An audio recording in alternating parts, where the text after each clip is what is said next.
Pois é, e Jair Bolsonaro afirmou que desconhecia a existência do pendrive encontrado pela Polícia Federal escondido no banheiro da casa dele. O ex-presidente diz que vai perguntar à primeira-dama sobre esse pendrive. A imagem e essa entrevista foi cedida pela TV Bandeirantes. Vamos ver. Olha, uma pessoa pediu para ir no banheiro, eu apontei o banheiro e voltou com o pendrive na mão. Eu nunca abri um pendrive na minha vida. Eu não tenho nem laptop em casa para mexer com pendrive. A gente fica preocupado com isso. Se ela tivesse algo comprometedor, eu não sou bandido. Se tivesse, estaria lá à disposição? Não, não tenho a menor ideia. Eu nunca abri um pendrive na minha vida. Você acha que colocaram lá aquele pendrive? Não estou sugerindo nada. Eu acho que estou surpreso. Vou perguntar para minha esposa se o pendrive era dela.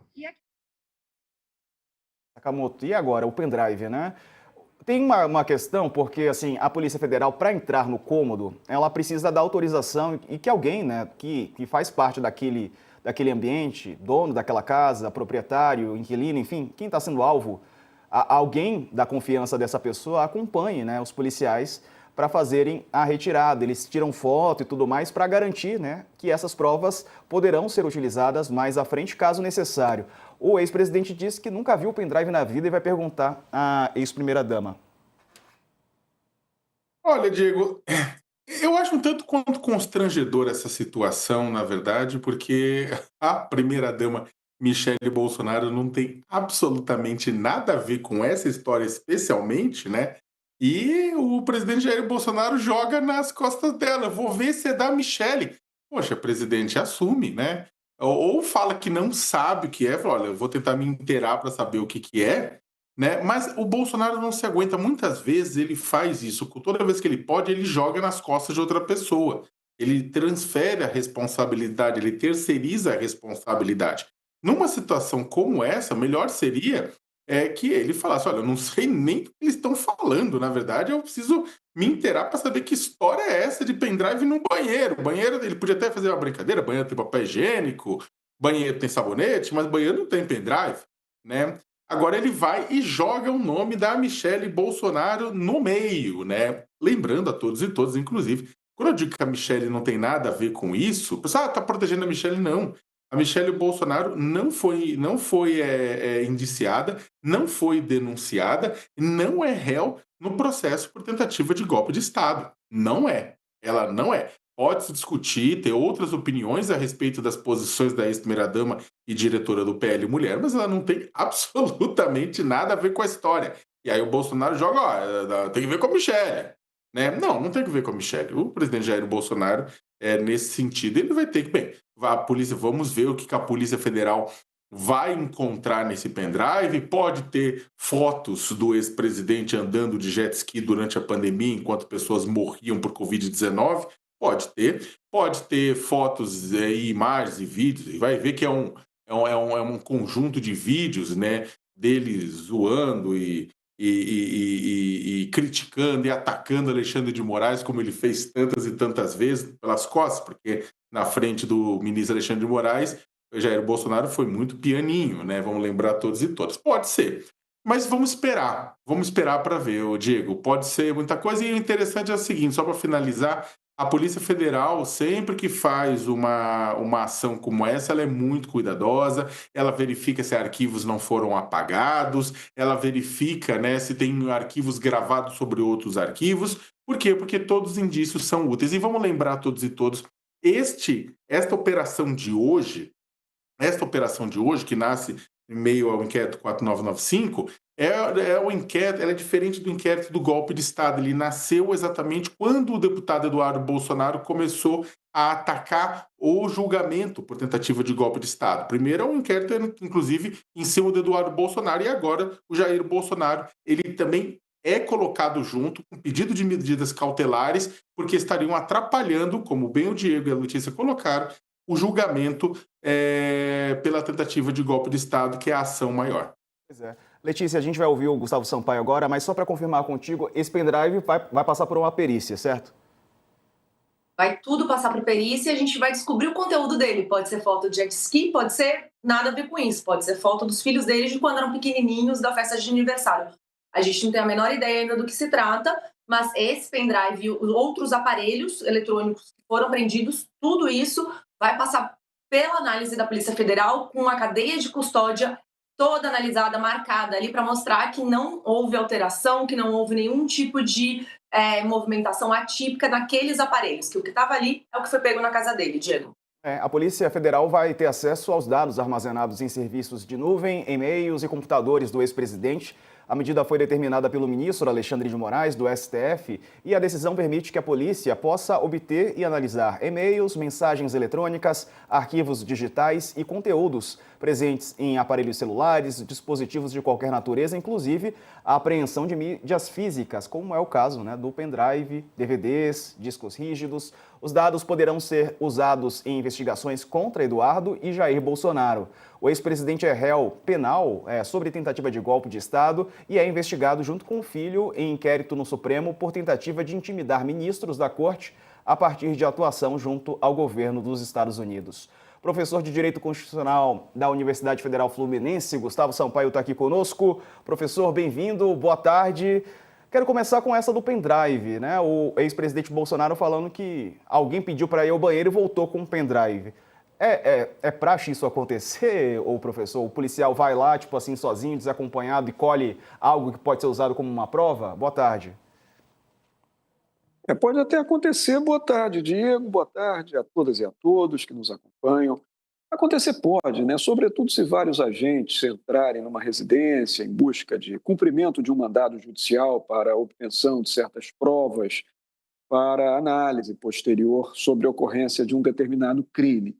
Comum não é, devemos dizer. Não me parece que seja tão comum, até porque, como dito aqui muito bem, esse pendrive pode ter tudo, inclusive informação qualquer que seja importante para o processo, Nós não sabemos. O que importa dizer é que, como se trata de medida cautelar de natureza penal, ou seja, no curso de um processo penal ou de uma investigação nos autos do inquérito, o órgão jurisdicional que faz aquele controle, entendendo que é necessário tomar certas medidas para o bem da produção probatória, para o bem da instrução processual penal, para o bem da revelação da verdade, pode fazê-lo nos limites da lei. E uma dessas possibilidades é busca e apreensão em domicílio de equipamentos, daquilo que foi encontrado que possa compor a materialidade de um determinado delito.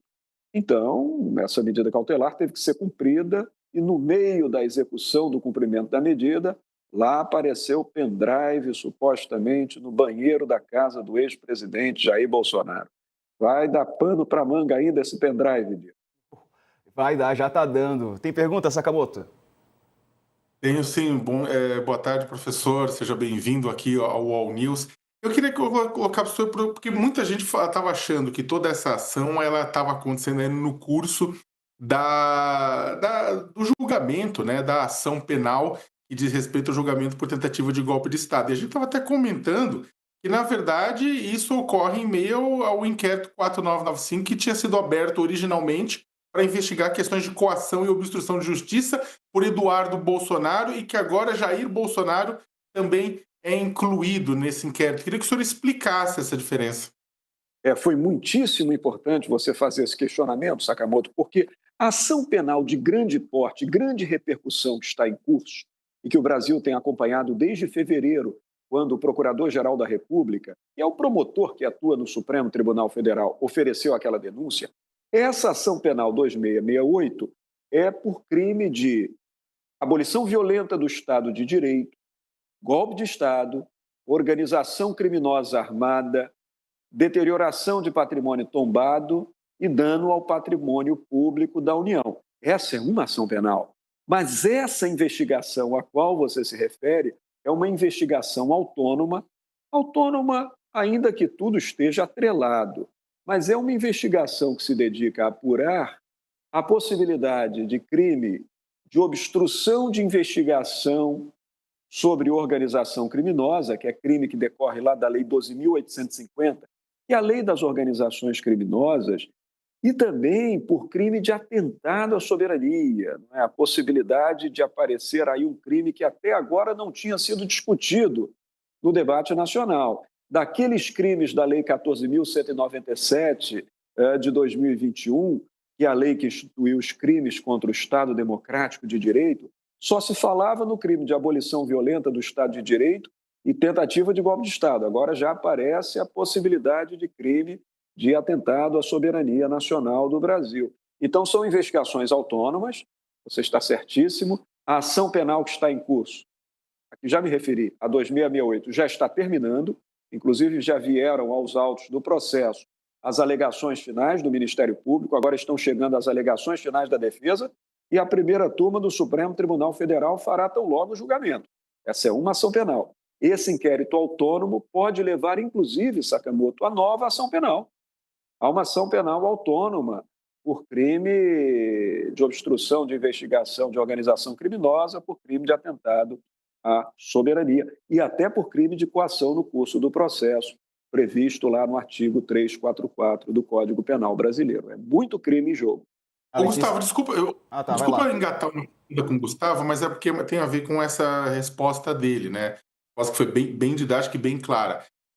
Um nome que estava fora da 2668 era exatamente do Eduardo Bolsonaro, do deputado federal licenciado Eduardo Bolsonaro.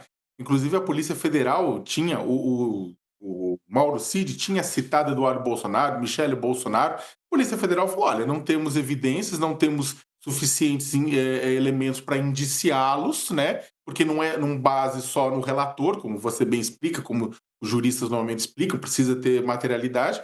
E o que acontece é que deixaram ele de fora. Então, ou seja, o Eduardo Bolsonaro estava de fora de todo esse quiprocó, inclusive de acusações relacionadas ao Estado Democrático de Direito, mas por conta da sua ação em relação ao 2668, em relação ao outro inquérito, ele agora pode se tornar réu, no final das contas, por conta também de atentado ao Estado Democrático de Direito. É isso.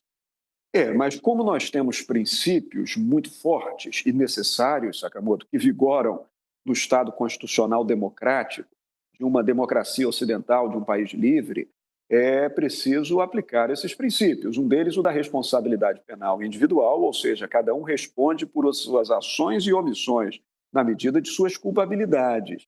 E até o princípio da individualização da pena, que ao final do processo, a pena é individualizada de acordo com cada um daqueles acusados. Então, como essa ação penal 2668, que é a ação penal principal dos crimes contra a democracia, está chegando ao fim, já nas alegações finais para julgamento, isso não será mais mexido. Não haverá, certamente, nenhuma mudança no pleito acusatório inicial, senão isso suspenderia todo o trâmite da ação, revolveria tudo uma reabertura de instrução processual penal, para se assegurar ampla defesa.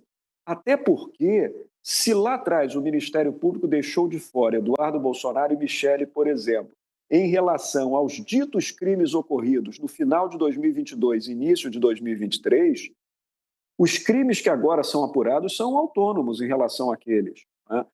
Eduardo Bolsonaro pediu licença da Câmara dos Deputados, foi para os Estados Unidos prometendo publicamente acenar para alguma resposta estadunidense ao que seria um comportamento antidemocrático da justiça brasileira.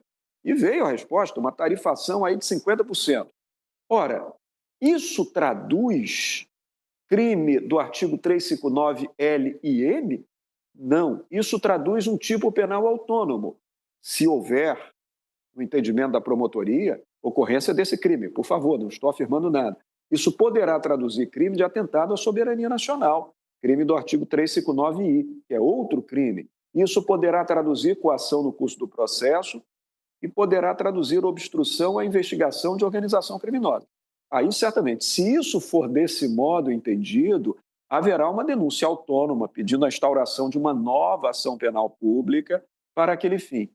Se você disser sobre o fato ocorrido em 2022, 2023, ora, ele já ficou de fora da ação penal. No máximo, o que poderia acontecer dentro do prazo prescricional de propositura de ação penal seria uma ação penal autônoma pela ocorrência daqueles delitos.